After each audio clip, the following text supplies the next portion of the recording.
Et pour faire le point sur ce qui s'est passé hier, nous retrouvons Éric Sparton, le président de la Ligue de surf. Il est en direct de Saint-Pierre. Bonjour. Monsieur Bonjour. Sparton, hier, Christophe Mulquin disait que les conditions n'étaient pas idéales pour surfer. Quel est votre sentiment? Selon vous, y a-t-il eu imprudence? Écoutez, il est évident que le temps n'était pas le plus adapté pour surfer.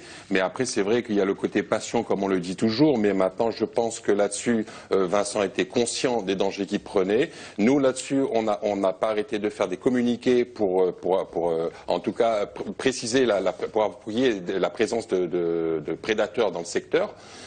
Maintenant, tout le monde doit être conscient que la prédation, elle est là, elle existe et qu'il faut être prudent. Prudent, ça veut dire qu'il faut se calmer. On est en train de travailler, comme on le dit toujours. La municipalité de Saint-Leu travaille très dur pour arriver à quelque chose. Les conditions n'étaient pas idéales. Ça a été quand même une imprudence. Alors, il y a moins de 2 semaines, lors du Co4R, plusieurs communes ont montré leur intérêt pour la pose de Smart Drumlines. Selon vous, est-ce que c'est la solution adéquate pour prévenir le risque requin ?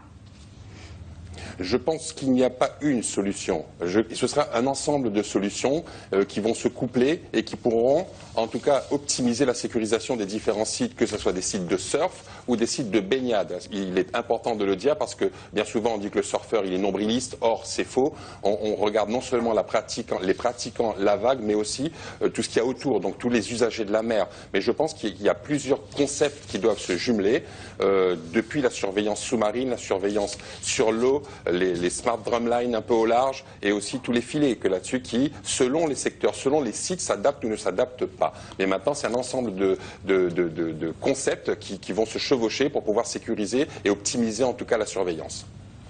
Alors, depuis hier, on a entendu plusieurs surfeurs s'exprimer. Beaucoup annoncent qu'ils interpelleront François Hollande lors de sa visite en fin de semaine. Ils l'interpelleront sur cette problématique requin. Est-ce que vous attendez quelque chose du président ?